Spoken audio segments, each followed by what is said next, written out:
Welcome to Name as Fundamental Pattern, a talk by Ian Boyden.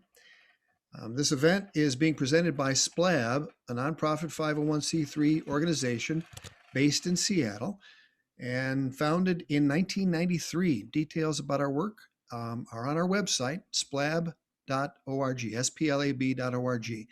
Upcoming content, interviews with Wedlady Speck, Indigenous man from Vancouver Island and the Kwakiutl people. Andrew Schelling, inshallah, I'm interviewing him on Sunday about his new book, which is called The Facts at Dog Tank Spring. Yeah, it's in this drawer. Here it is. And other folks we're planning. We're in the midst of scheduling some interviews. Lots of information at splab.org. And we're also planning our 7th Cascadia Poetry Festival in September. Yes, we're optimistic that we'll be able to do an in-person event at the Multiverse on San Juan Island. Details soon at cascadiapoetryfestival.org.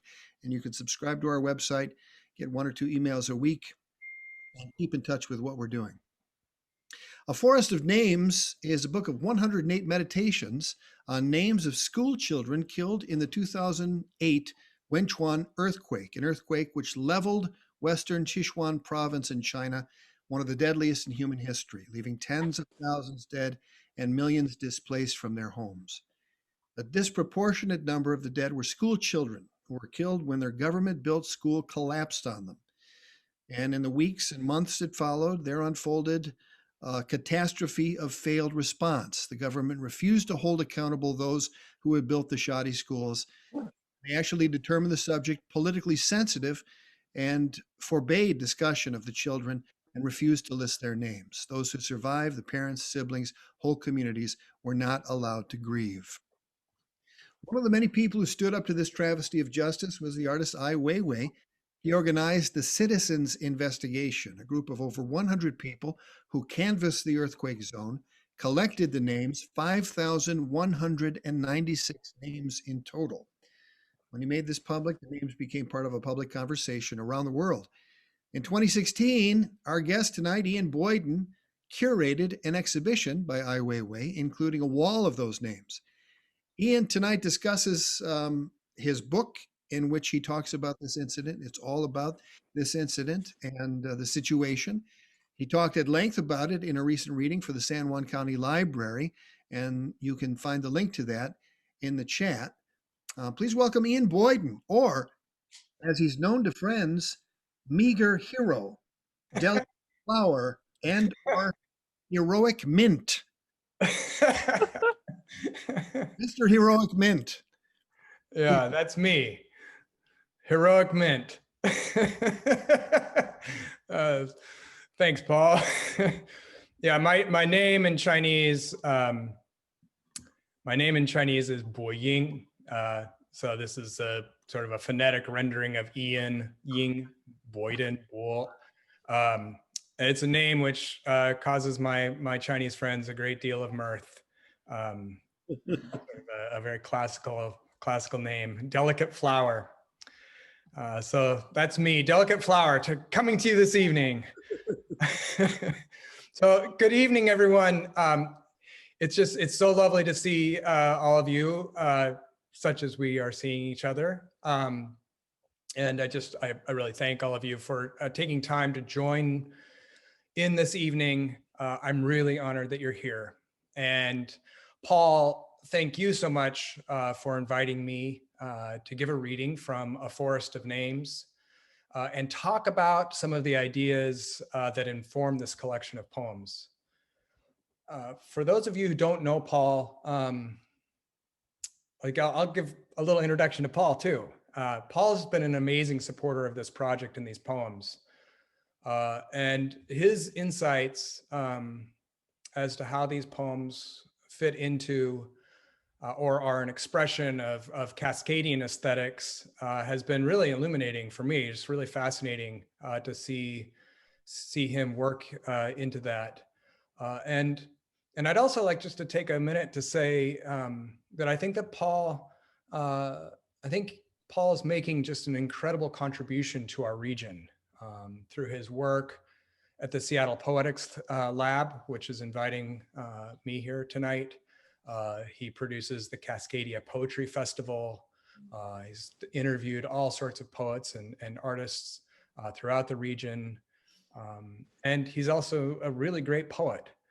So I think all of us here in Cascadia are really fortunate to have you here doing what you do. So thank you for that. Thank you, sir. Yeah, you bet. Paul and I came to know each other through our mutual friend, the late poet Sam Hamill. Sam was the first reader of many of these poems, and he was the first person to identify them as name poems. This is a phrase that he coined to describe these pieces, and he suggested that I'd invented a new form, which is an observation that a couple of other poets have made since. And Sam's also the only person who has noted the connection of these poems with Pound. I'd like to explore that more at some point, maybe in a future talk. I'm really sad that he isn't here to see this project completed. I wish he were here tonight. I'm sure he'd have some good cantankerous comment to make. Paul's Sam's literary executor. So with that in mind, I dedicate tonight's reading to Sam Hamill.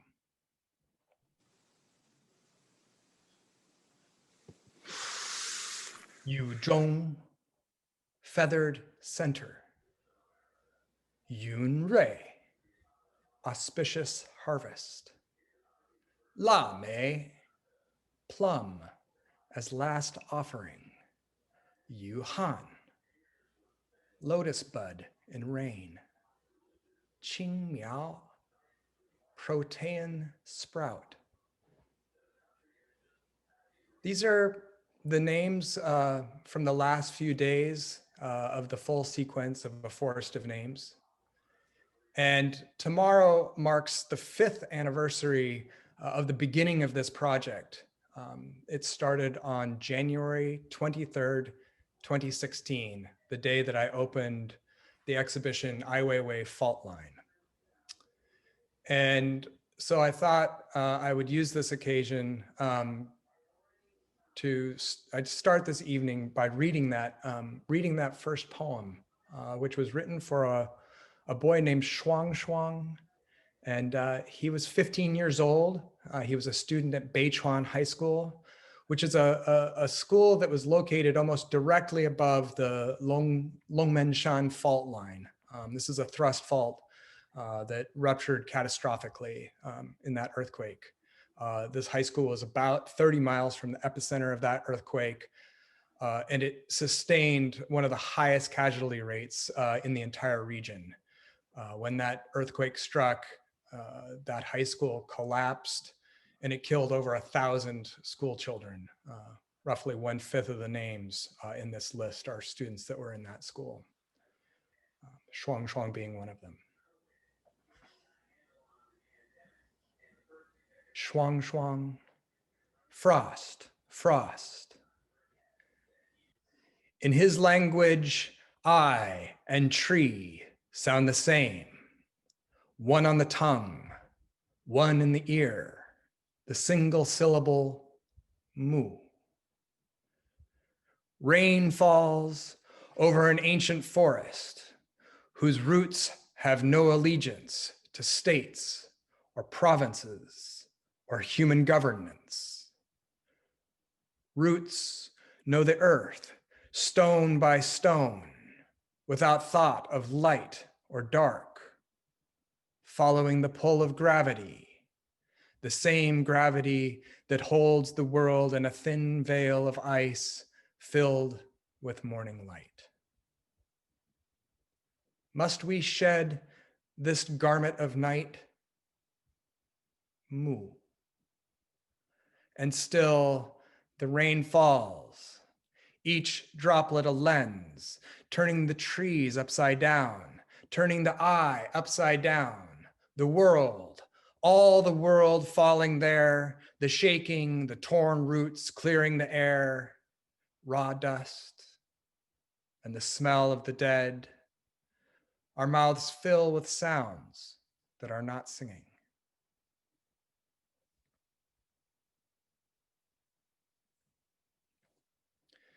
I'd like to take a minute to talk about how these poems are written.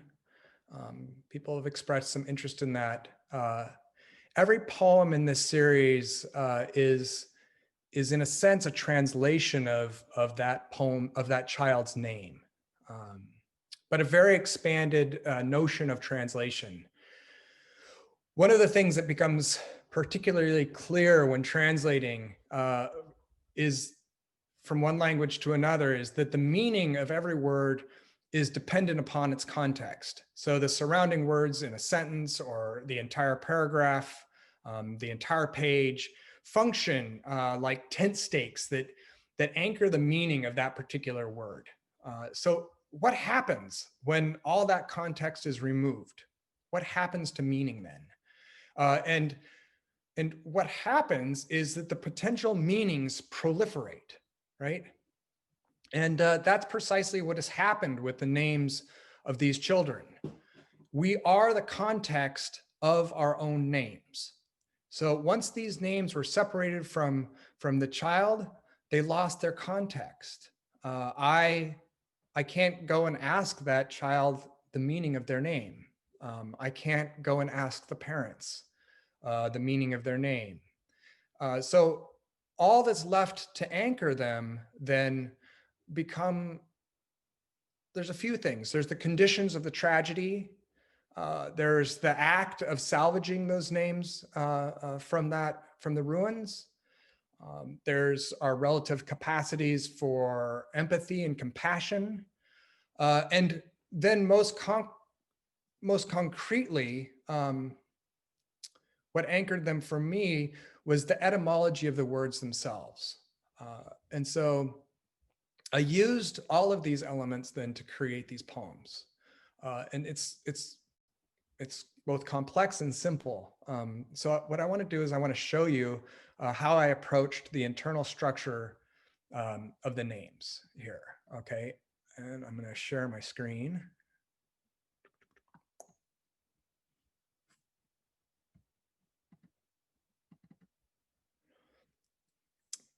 Can you see that? Yep. Okay, good. So this right here is the name Shun. Okay, here's that name, and this is the name of a boy who was born on December 12th. He was 11 years old, and he was a student at the Chushan Elementary School. This is a school that's located a few miles north of Beichuan High School, where Shuang went. And this word means to instruct, okay? So Chinese writing is what is known as a logo-syllabic writing system. And what that means is that words can convey meaning through a complex of images and sound, okay? So this is accomplished in many ways, often functioning something kind of like a rebus, in which meaning arises in the relationship of one part of the character to another. So in this case, the character is in two parts. There's a left and right side, so you can divide it down right down the middle here. So the left side is what is known as the radical, and it is what gives us the category of meaning of that character. And in this case, it's a word pronounced yan, which means word. And the right side, which I've placed here, is the phonetic element. In this case, it's pronounced chuan, and it means river current. So shun and chuan, they seem fairly separate. It's like, wait, I don't see the phonetic thing there, Ian. Well, if you were to go back in time, you were to look into Old Chinese, what you'd find is actually both of these now are pronounced the same, something that would be something similar to chun. Okay, so that's how we get our modern pronunciation of that. And you can see that this image, when you start looking at older characters, okay, so these are two characters that come out of oracle bones. These are characters which were both written, inscribed into bone about 3,000 years ago. This is an image of a tongue right here, okay? And this right here is an image of a river current. You can actually see stones inside that river, okay? And here's an old image. This is maybe 2,000 years old. And there's a whole series of these that show the river current here with the tongue embedded inside of it. And so the way that's been described is words flowing from the mouth of a teacher as sort of as effortlessly and as fluidly as water flows in a river. And I think that's just such a beautiful image of teaching. All right. And really for me to encounter that word as a name of a child who was killed inside of a school was very, very poignant. Here's that poem. Shun, instruct. If part of you is river, let it be your tongue. Let your mind be its watershed. Perception billows above the empty mountains, white clouds darkening, rain carving and carving, carving valleys, the water rounding what it has dislodged. Miraculously, among these stones, we find the language of justice and the patterns we call home.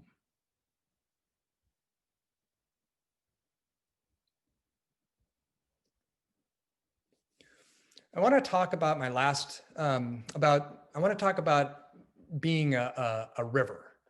I'm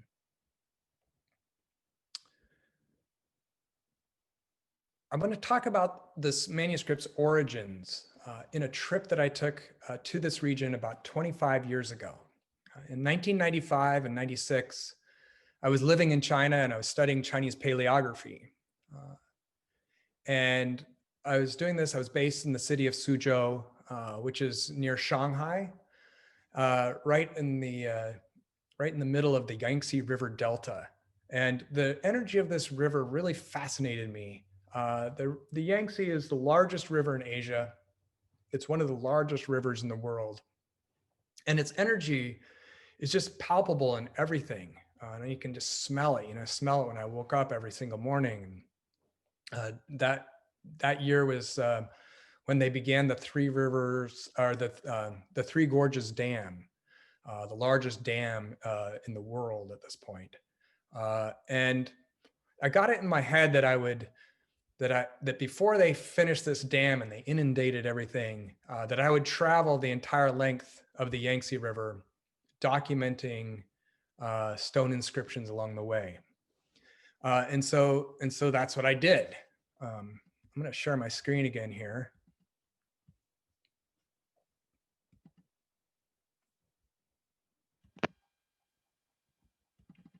Sorry about that. I need to get this more. Huh. Oh, here we go. So I started here at the here's Shanghai, okay, and I boarded a boat in Shanghai, and then I traveled the 1,792 miles. Okay, I went up through Nanjing, here, going around. There's Jiujiang, Wuhan, Yueyang, Yichang. This is where the Three Gorges Dam is. Past Chongqing until I got to Yibin. And this marks this juncture right here. This is a contemporary drawing. You'll see that today we believe that people understand the headwaters of the Yangtze are way up here. This is the Jinsha River, okay? But historically, the historic headwaters of the Yangtze River are actually up the Min River, okay? Out to here, okay? So at Yibin, I took another boat and I traveled up this river. This is the Min River, also known as the Blue River. Okay. And this river, stretch of river right here, is 457 miles.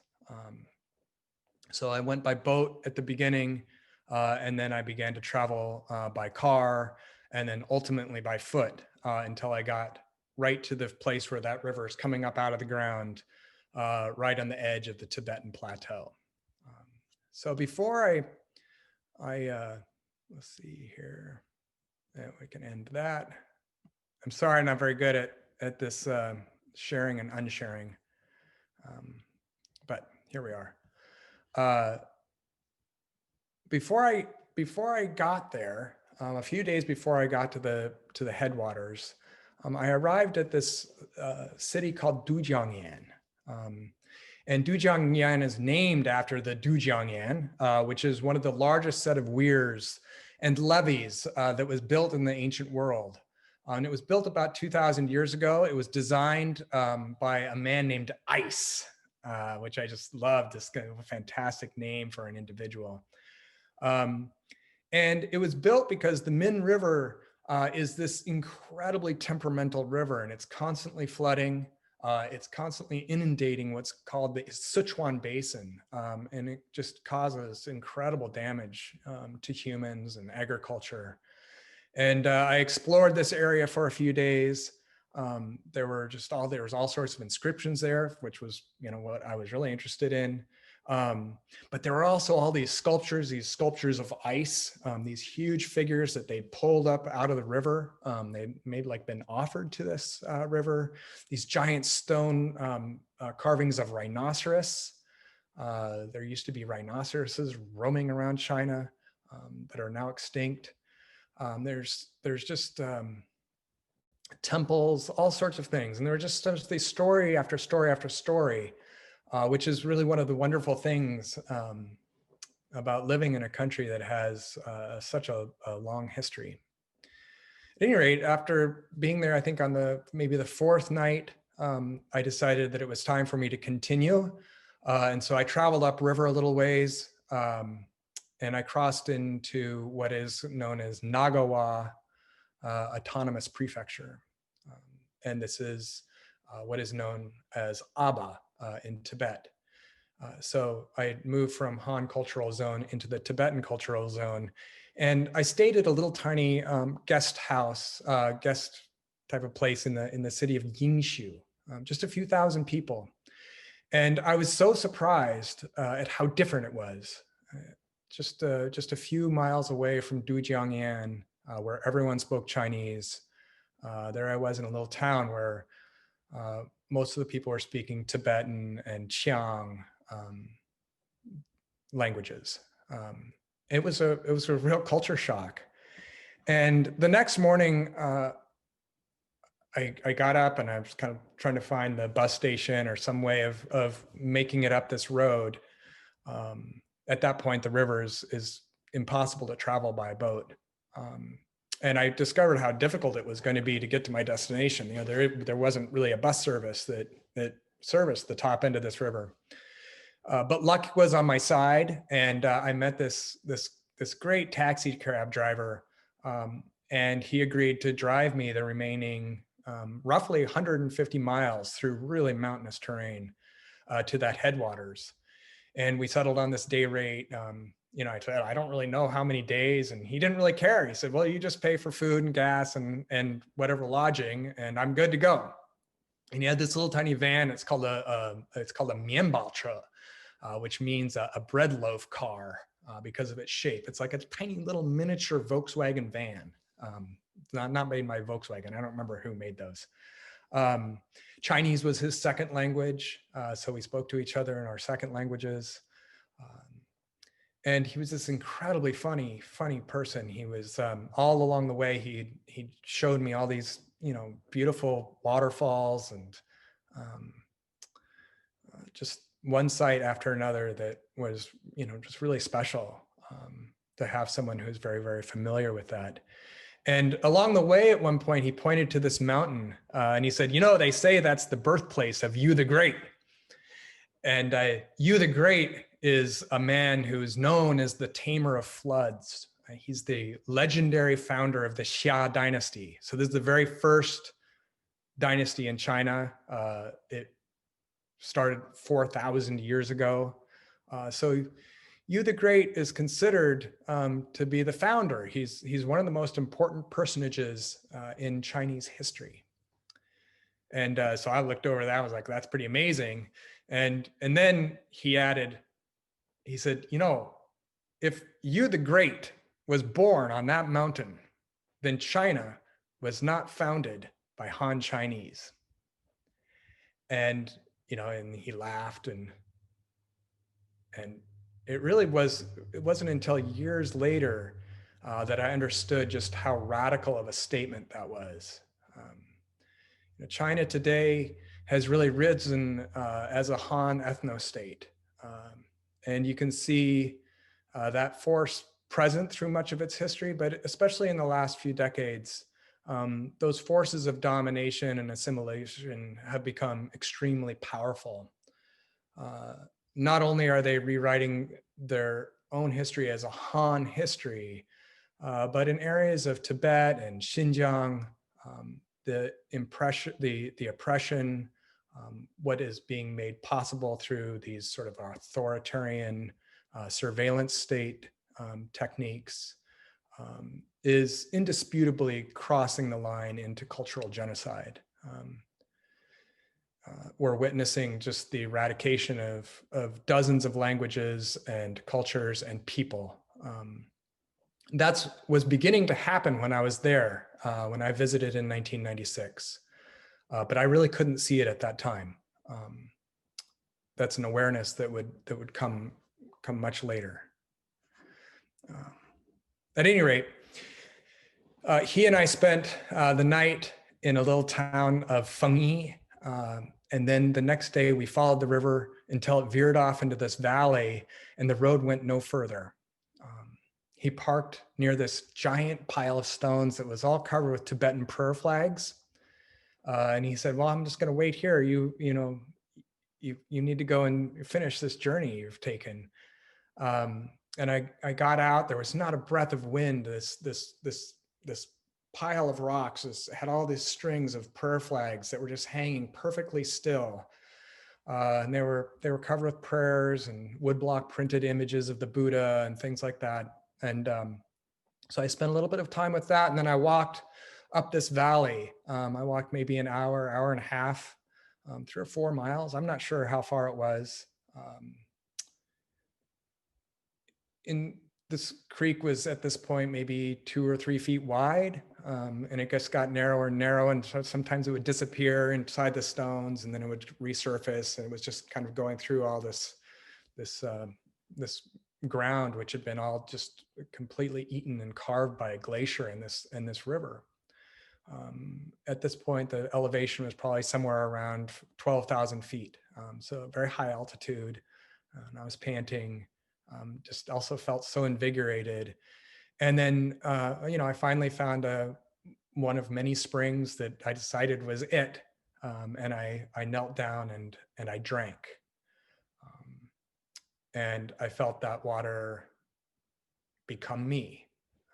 And I had this really kind of wonderful feeling, sort of realization that I'd traveled all that way, that, 2,000 plus miles, so that I could become part of the river. That was the first week of January 1996. Wen Yuan, literary abyss. Words bubble forth from the deep. Which ones change our hearts? Which ones collapse a building?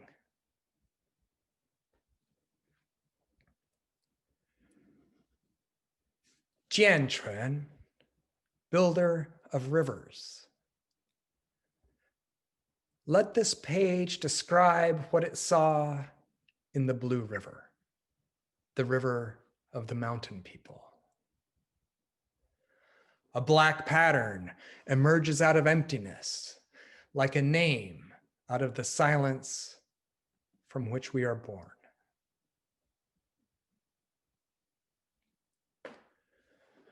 "12 years later, on May 12th, 2008, that little town of Yingxiu, where the taxi cab driver was from, marked the epicenter of the Wenchuan earthquake. 80% of that city was destroyed.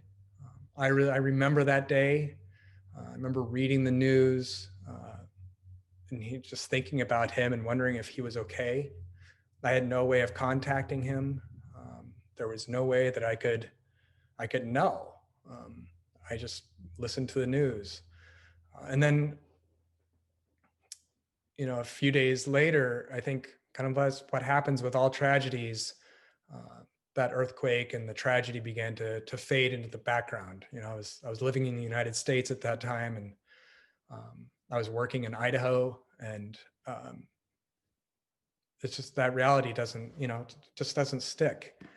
And I think that we face so many casualties, so many mass casualties, mass shootings in our schools and our malls and our concerts and public places, and there's all these hurricanes and the endless wars. And then, of course, the last few months, we've had COVID-19, which is now the death toll of that has exceeded 400,000 people. I think it's really hard to wrap our minds around what those numbers even mean, and it becomes really easy to become numb to the individuality of suffering that's inside of these huge numbers. And I think that numbness is amplified by the absolute failure of our federal and state responses.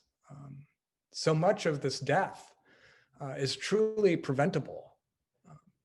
We could have gun control, for instance. We could have a functioning federal emergency management agency. We could have an educated response to this current pandemic that would have, could be based in science. It could not be politicized, and we would not have the death toll that we have today. And in addition, there's this whole failure to hold those responsible for these failures accountable. So as a result, the numbness grows, and that numbness becomes part of our culture, and it becomes who we are. I think that's the price that we're paying for some sort of illusion of stability. And I don't think there's really a magic pill that can fix this, but I do think that one thing that we see are people saying people's names. I think that saying a person's name is a way of making them more real. It makes the conditions more vivid. I think that the saying of the name is capable of sending some sort of a spark out the neurons of our empathy that generate empathy. So when we say someone's name, it is a way of illuminating the gravity of their life. I was really struck the other day when I read Justice Sotomayor's dissent, reading the death penalty. She named all 13 people who were murdered by the US government over the last few months. She said those names out loud. And I think that in some ways that went in some direction toward humanizing them.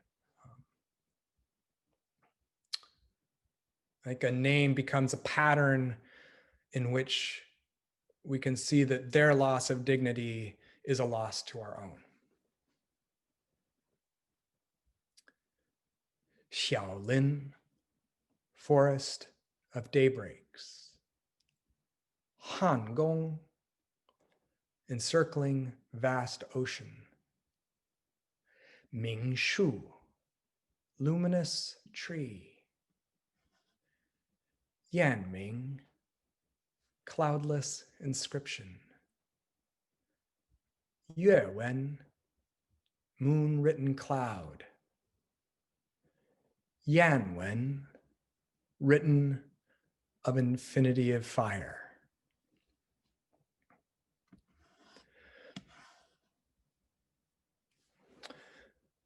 as I began to understand these names as a landscape, I began to study the actual landscape where these children lived, reading closely the geographical names of all the mountains and rivers of the region. Something began to puzzle me. And that was the name of the earthquake itself, Wen Tran. Wen Tran is the name of the county where the earthquake struck. But the name Wen Tran, if you look at it, should really be the name of a river, the Wen River. But as I looked at the maps, I couldn't find a Wen River. There's no Wen River in this region. So then I was like, well, what does Wen Tran mean? And I didn't have an answer. So I moved on and I began to think about other things, and I began to think about the name of the Min River. This is the name of the river that I just described, going up to and drinking the headwaters of. This name, the character of this name could mean something like mountain people, right? The river of the mountain people. So I was like, well, I wonder who the mountain people are. Were they the Qiang people, Tibetans in Qiang that I'd met? I don't really know. And I began to do research on this name. And then what I discovered was this astounding thing. And that is that the Min River used to actually be called the Wen Tran, that the characters of Wen Tran and Min of the Minjiang are actually two ways of rendering a single sound. And that in Old Chinese, the sound is pronounced mrun. And it became clear to me that what I was looking at was an image of a sound of a language that had disappeared a long time ago. And I began to find images of this sound then. As soon as I knew this, I began to find images of this sound in all these other place names, as well as in the children's names. And I found no fewer than 17 characters that are all of this sound. So here we are. Here you can see these are 17 characters that I found inside of these names and in the geographical space. Okay, so this right here, this is the name Wen Tran. Okay, and this right here is Minjiang, Wen Tran, and so the two characters that I'm most interested in are Wen and Min, and historically those are in Old Chinese this word here, mrung. Okay. And all of the characters that you see here are all characters which have been made to convey that original sound. Okay. And so what we have here on the left, these are the radicals. This is what I was talking to you about at the beginning, the radicals which convey the category of meaning. So we have mountain, jade, stone, water, ice. And then along this axis here, we have the phonetic elements, okay? But the phonetic elements also always convey some aspect of meaning. There's always some sort of a glimmer of meaning with them. So that while you can see that there's a unity of sound, there's a war of meaning in a sense that's unfolding in all of these different characters, right? So you could see here mountain people, right? This is just very rough, right? These two characters here, which are phonetic elements, they're the same meaning. They're just slightly simplified, but they're both very active inside there. So that means twilight, or it could potentially even mean something like people where the sun sets, right? This is a place that's to the west, right? So mountain people where the sun sets, something like that. This character here means heaven or pattern of light. So mountain pattern of light, could be jade pattern of light. You can see how each one of these is functioning, right? And then we have this character here, Wen. This is the Wen of Wen Tran, right? This is pattern or culture or language or writing, okay? This is very, very interesting very interesting word. We could have mountain pattern, or mountain culture, mountain writing, jade, pattern culture writing, water, mountain culture writing, all those types of things. So that's sitting inside there as a really fascinating set of conflicts, right? People are trying to figure out what are they going to do with this particular set of sounds. One of these, right, when we're looking at this, one of these characters could actually be a very faithful rendering of the original meaning of this sound, mrun. But we don't know how, there's no way of actually being able to determine if one of them is a true rendering or not, or maybe there are multiple renderings here that are correct, or maybe none of them are. But we are getting closer to something. And I found that gift of a single syllable coming out of deep time to be so beautiful. There's something so incredible about having just this single syllable of breath, mrun, coming up out of deep time and being locked in all these fragments that were being held inside of both the children's names and in the geographical names of this place. Stop share. I'm back. Okay.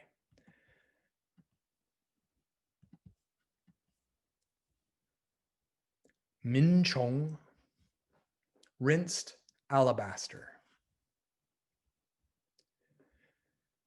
There is a sound we have never learned exactly how to say. It remains beyond the limits of our voice. We don't know where it begins nor where it ends. It is the sound of the river that washes us, that has shaped everything we know. It is our blood. It is our blindness. It courses through our center. Someone gave you this sound as your own name. Water, never hesitating to speak, surges around luminous stones. And on this darkest day of the year, we behold something silent within us. We hear it in the river. The child, rinsed alabaster, was born on the winter solstice, December 21st. A few days later, we have this child, Wen Xi, offering of pattern. One syllable rises as an altar of breath upon which the other syllable rests. Offer a name by way of the breath to the heart. A leaf falls into rustling of other leaves.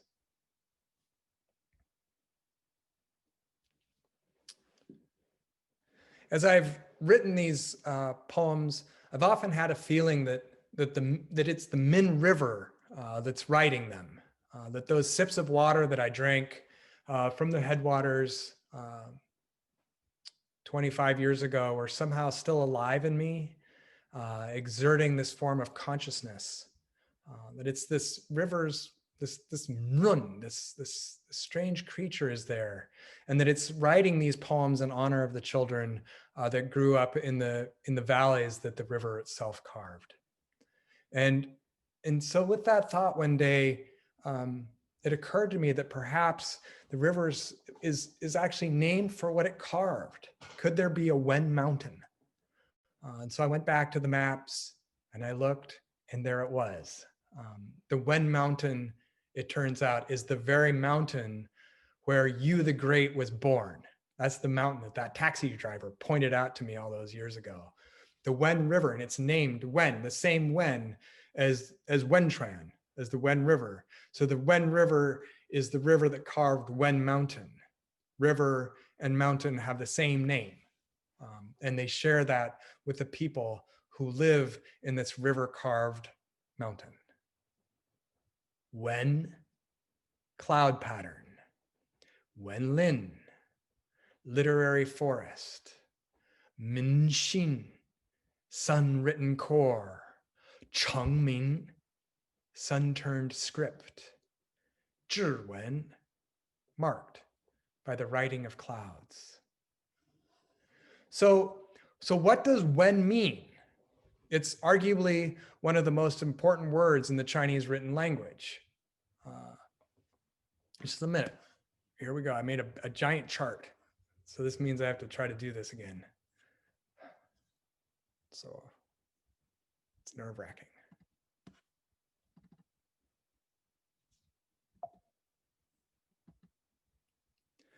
Here's that character. Okay. There's the character Wen. And these, what you're looking at here, are examples, all examples of that character written onto oracle bones and engraved or cast into bronze objects, all from 2,500 to 3,000 years old. And what you're looking at is an image of a person bearing their identity. So the dominant interpretation is that what you're looking at, these little dots that you see, you can tell the figure, right? But these little dots that you see, those are tattoos. So we're looking at images of someone bearing their chest, their tattooed chest, tattooing their chest with an image of their identity. And those are tattoos that are made with carbon that was from a fire. So it's very, very ancient technique of tattooing. Another theory is that what we're looking at is an image of a person wearing a tunic of some sort. And that tunic is woven, it's embroidered or sewn with their identity. So that symbol is sewn onto the chest, that very part of us that heaves with breath, that indicates that we're alive. And there are many examples of these tattoos that have been found in mummies, especially in Western China, where it's dry enough that they're preserved. So what we see is that this character Wen, at its very origins, might actually mean name. It might actually be an image of name or identifying pattern, and that this image is actually, in this image is the very birth of writing itself. So it becomes the name of writing itself. It's an act, it's a verb, it's a noun, it's all those things. And its origins are in fire and smoke and in weaving of threads. Wen, protean pattern of clouds. Let us pause to honor carbon, that indelible pigment gathered from the edge of fire. Our name, a garment of smoke. Our name, the cloud from which language falls.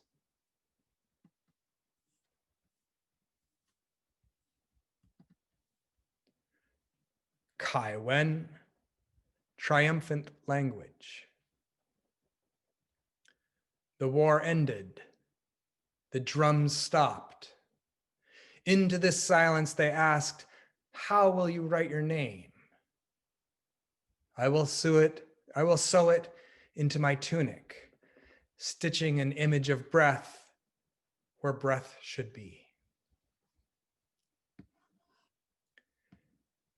And now I began to see that what I was looking at is a fault line in the fabric of language itself.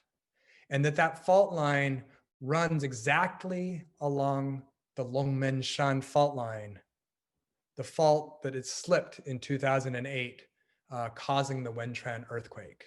To one side of this fault line is this plate-like mass of the Chinese language, and it keeps pushing up against the edge of the Tibetan plateau and crumbling apart. And to the other side of this fault line is Tibetan and Qiang. And this line describes the image of their reach as well. They too are sort of crumbling and falling apart right there. Tibetan and Chinese and Qiang, they all belong to the same family of languages, what is known as Sino-Tibetan languages. And what this means is that they all share a root language. This is, in linguistics, this is known as the Urheimat, which I think in German means something like the original language.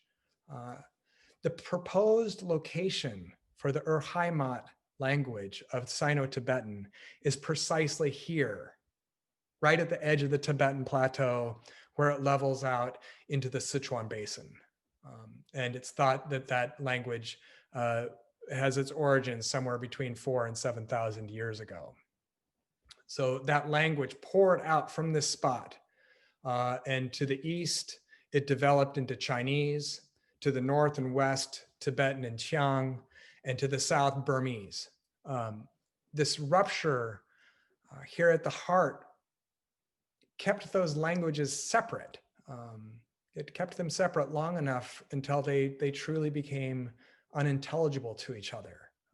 They became the things that bound these different peoples to each other and separate from one another. And it's just fascinating if you go to Google Maps or someplace and look at an image from space, this Longmen-Shan fault line, it's right there. It looks like a tattoo right onto the surface of the Earth. So it's this tattoo of the Urheimat of the Sino-Tibetan languages inscribed right onto the chest of the Earth. And there's earthquake after earthquake after earthquake. And for me, this is just a sublime linguistic expression of this truth that we are our environment. Where the environment is ruptured, we too will be ruptured. There will be some sort of division. Our language is thus also our environment, and our names are a landscape which is also inseparable from our environment. So, it'll likely be impossible to prove, but I wonder if maybe this name that I've stumbled upon, this Mrun, is a vestige of that original language. It might even be the name of that language itself. This name, which is inseparable from mountain and water, inseparable from the origin of naming itself.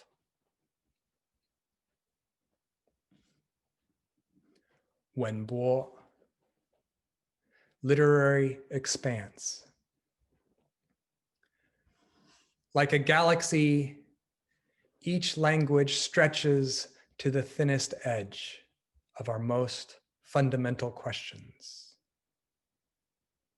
The hand in exile rings a bell 10 times, as if crying out for its own fragile symmetry.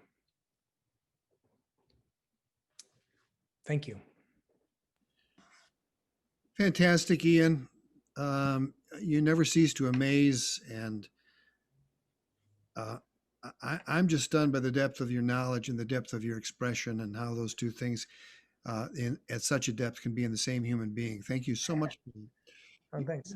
I'm sure there are lots of questions, but it struck me that this project was, and this whole incident, happening at the same time as a lot of the events that kicked off Black Lives Matter.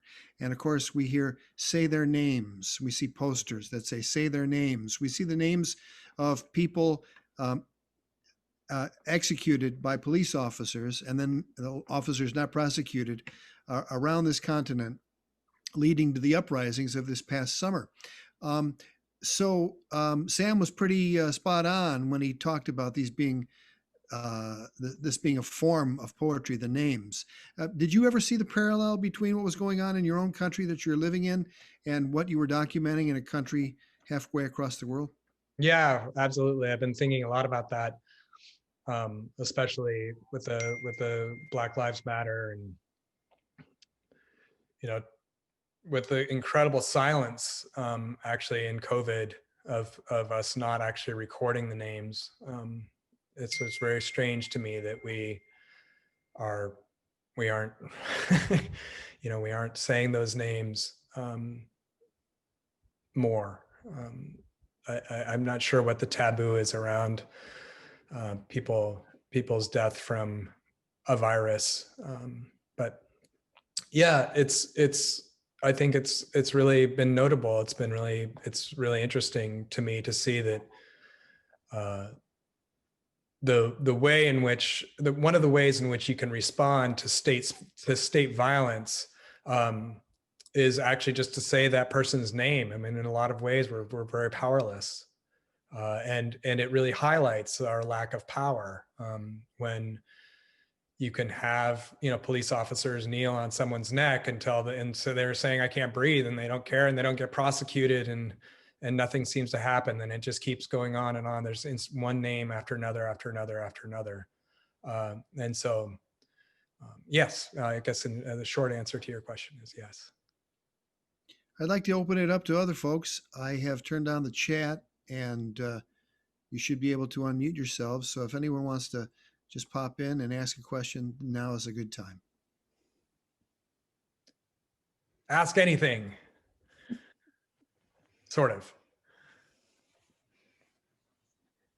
It's interesting that, there's so much background on any one of these poems. I think one of the joys of poetry is being able to enjoy it on a poem on one level, and then reading about the background or understanding something about the personal myth of the poet, knowing William Carlos Williams' extramarital activities, and then Asphodel, that greeny flower, and hearing this beautiful, long apology in experimental lyric verse. It really adds a lot of meaning and appreciation for me when I read that poem. So to hear the background of the linguistics and the meaning behind it adds a real potency to it. Maybe you can speak to that. And then Lily has a question: can people in China read your book? So to answer Lily's question first, no.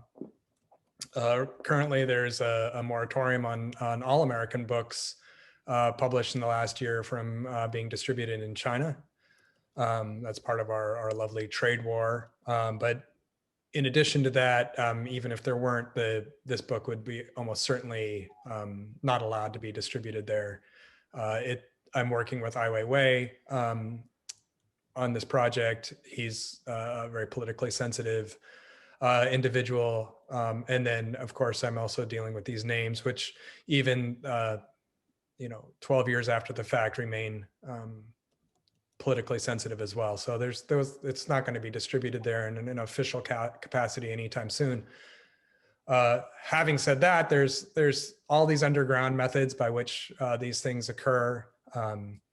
I've got a really interesting thing that's happening right now where I post these poems to Twitter every single day. This entire book was written on Twitter as an experiment in form. I was really interested in that space.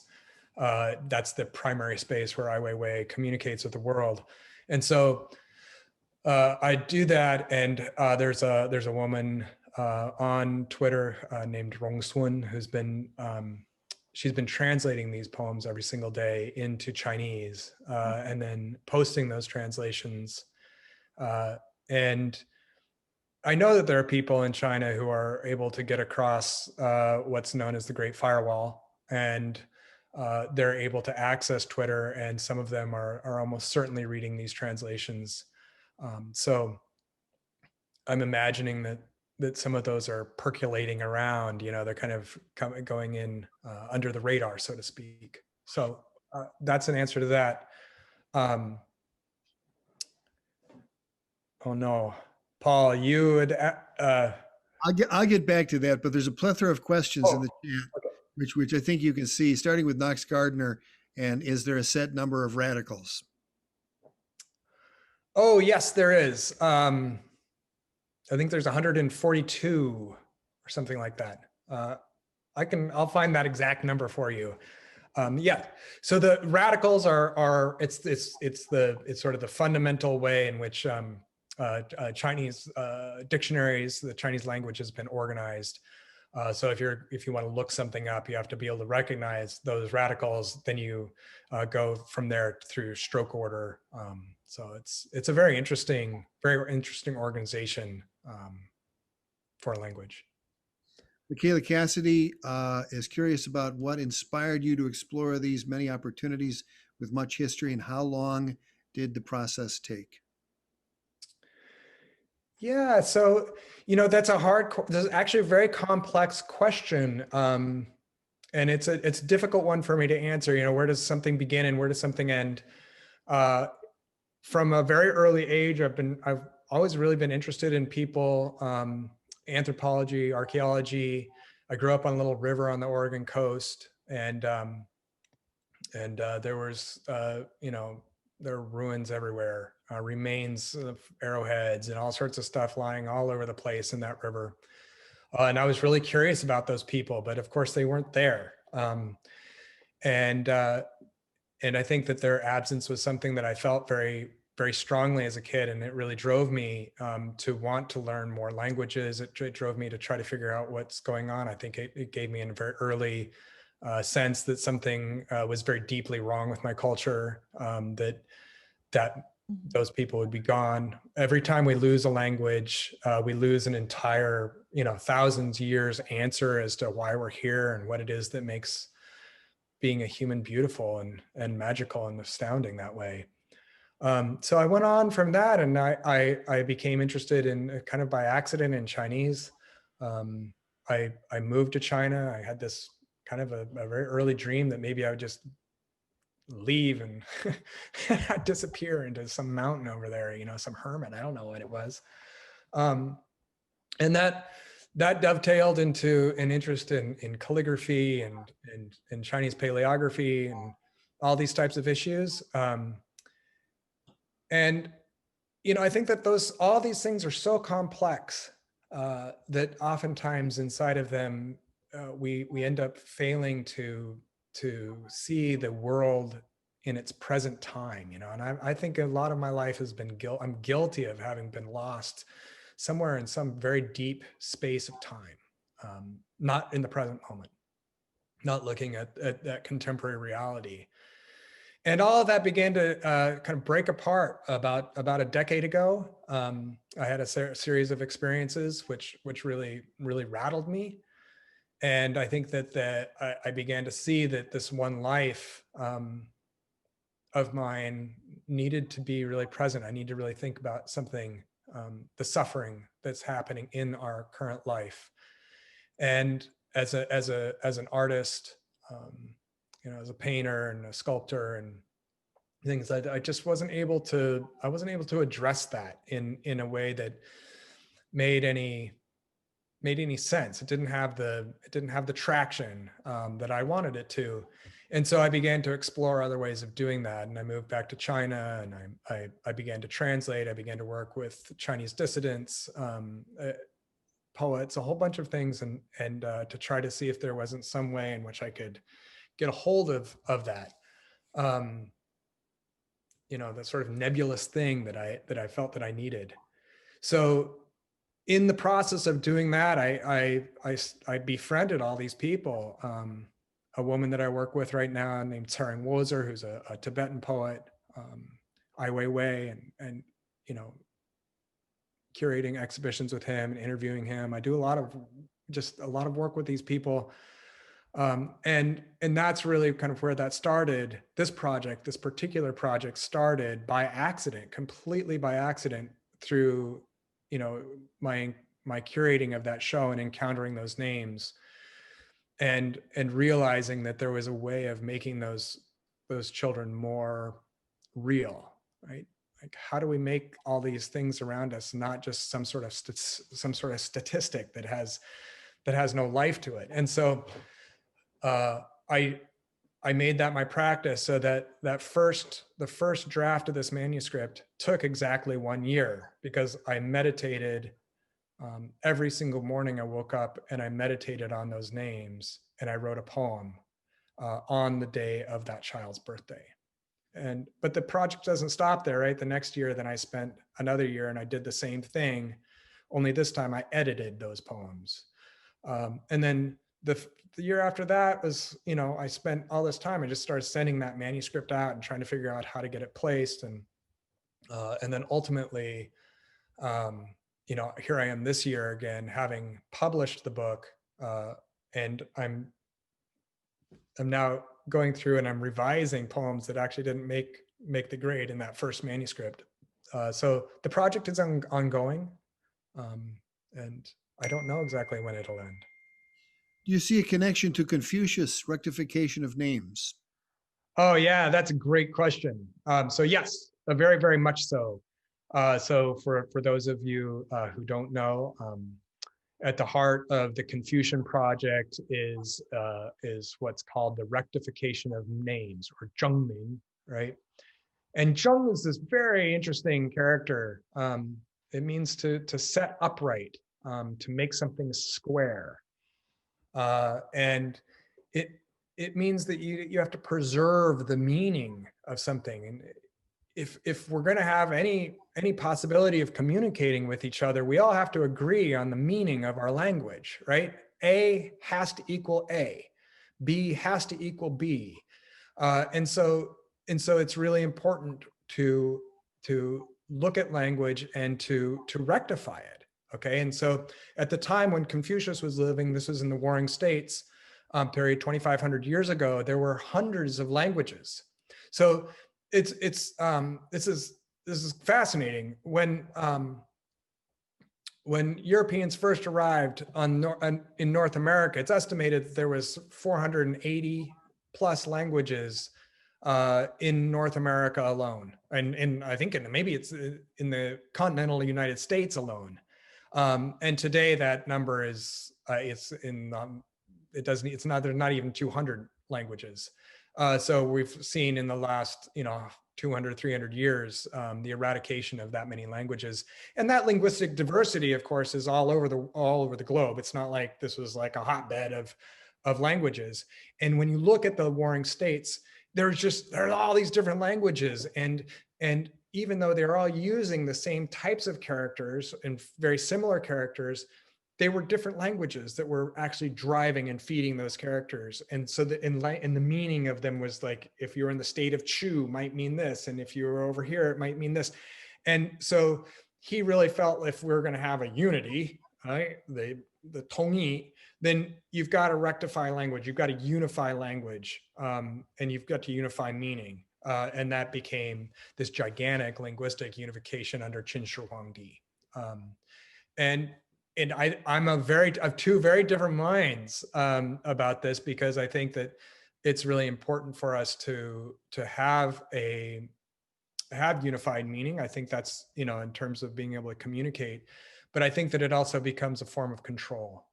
And when it becomes overbearing, it becomes really dangerous.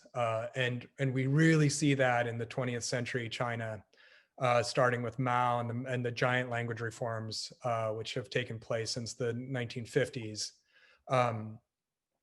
They have rewritten language in China to such an extent that most people can't even understand the Chinese from 150 years ago. It's that dramatic. And they've rewritten the meanings of all these ancient characters. All this subtle meaning, all this beautiful poetic meaning is just lost. It's astounding. I have this conversation with the translator almost every day, where we're just like, oh, how could we have lost that meaning? That's just this incredibly beautiful meaning is just gone. So yes, the rectification of names is very much part of this project. It's actually part of the very first poem in the book. Zhengxi, that zheng is the same of zhengming. So the rectification of dawn was the title of that poem originally. I've changed that to the first glimmer of dawn in there. But another thing that feeds this is this Taoist principle, this idea that the name, which is the name, the name which can be named is not the eternal name, not the constant name. And that's, that's the opening line of the Tao Te Ching. So there's a lot of Chinese theory that's driving this manuscript. Your friend Ken says, with a rich and ancient language, you can weave so much into a name. You can pull so much vital imagery from it. Do you see, or can we find the same richness in names from younger languages or less descriptive languages? Yeah, I think you can. I think it's just a lot more difficult. I mean, if you begin to look at the etymology of English, it gets pretty dramatic and pretty amazing right away. Um, it's just it's a little bit more difficult. Um, I think that Chinese written language is just one of the most amazing things that humans have offered us, because it's so visually compelling. It's just this amazing set of sort of rebus-like equations uh, that have the capacity to endure over time in ways that other languages really don't. Language loves to change. Language is just this like total chimera. It just is like, woohoo, let's have a good time. Let's put on this mask. Let's put on that mask, and do its thing. I mean, we're constantly changing. We're very inventive. We get bored with our own sound, and we want to change stuff. And written language, phonetic languages, of course, follow that. So if you look back at Shakespeare, right, it looks kind of funny. It's like, all right, well, I can understand it, but it's certainly, if I were to try to start writing that way, you'd be like, what the hell is this? Chinese just doesn't do it, does not change. Chinese written language does not change that fast until recently, and I think that on the web, with the advent of the web, we see Chinese language, just written language, is changing crazy fast, and they're constantly coming up with new words and new phrases and even new characters, oftentimes to try to beat the censors. Adelia McWilliam is in Cumberland, BC, and she's struck by the connections drawn between the interrelatedness of language and geography, and asked if you want to speak more to that. I have Andrew Schelling's new book, as I mentioned, The Facts at Dogtang Spring, and one of the early poems of this book is called 10th Song of the Meadowlark, and the first three lines are, the 10th Song of the Meadowlark, a user's manual for the bioregion. Oh, it's great. Yeah, that's wonderful. The language and geography, the interrelatedness. Yeah, well, what I led to there at the near the end of of my reading, for me, really is an image of bioregionalism. And that these boundaries, these geographical boundaries, end up becoming cultural boundaries, and that they're inseparable from our names. It seems very, very evident in that region, and it's remarkable to me that it was revealed by an earthquake. I think that when we look at the bioregions that are being drawn all over the world, it's really fascinating that the outlines of those bioregions are typically watersheds. And humans we really are, rats love to they like to climb along the edges of walls, and through little tubes. And I think that humans must really love to occupy watersheds. That must be part of the human project, is how to occupy a watershed and to make sense of that particular watershed. And you see it up and down the Oregon coast. Every single little river along the Oregon coast had its own language. And that's amazing. It's really, truly amazing to see that. And that there might be other things as well. What if these fault lines,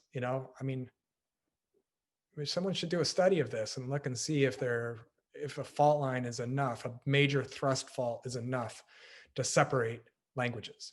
I don't know. Well, it's very interesting that the Cascadia bioregion is formed from the south with the San Andreas Fault, which forms the southern end of Cascadia, and then which goes out due west 1,000 miles, and that's where the Cascadia subduction zone begins right there, and the San Andreas Fault is prime in that. One question from Anna is Charles Olson imagined Fenalosa as Mm. someone who discovered a general human language faculty split thousands of years ago into particular cultures. Do you feel a kinship, cosmic or otherwise, with Olson's ideogrammatic way of writing and thinking? Is what she asked. Woo! Wow, big love to Anna for that question. Holy mackerel. Yes, the answer is yes. And it's going to be the subject. It'll be the subject for maybe it can be the subject for my next talk, because it's something that I'd really like to fill out. Interestingly, Paul is a Charles Olson scholar.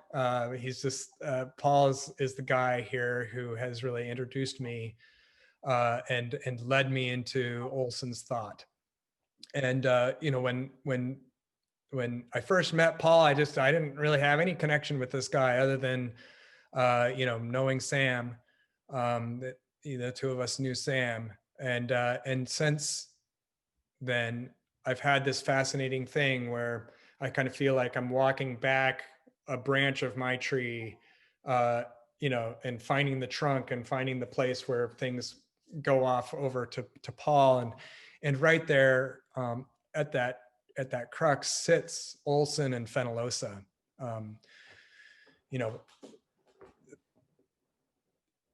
Fenalosa's his essays and his set of lectures that are preserved. This is the Chinese written character as a medium for poetry. I think stands as one of the most important things that's been written, I should say influential things that has been written with regard to American poetry. And Pound really, when he took that on, he really emphasized the image. He took Fenalosa and he basically he really bastardized Fenalosa in a lot of ways, in sort of a Poundian way, in ways that you can both love and despise. But he also did these, he popularized it. He made it something that people could actually hear and see. And it took people like William Carlos Williams, and it just completely blew people's minds. And I think I think there's just something really extraordinary about that is beyond judgment in a sense, right? And interestingly, out of that came Charles Olson, who read that. And I think that Charles Olson was really only reading the Pound version of Fenalosa. He was reading that, and he himself said, wait a minute, there's something more than just image.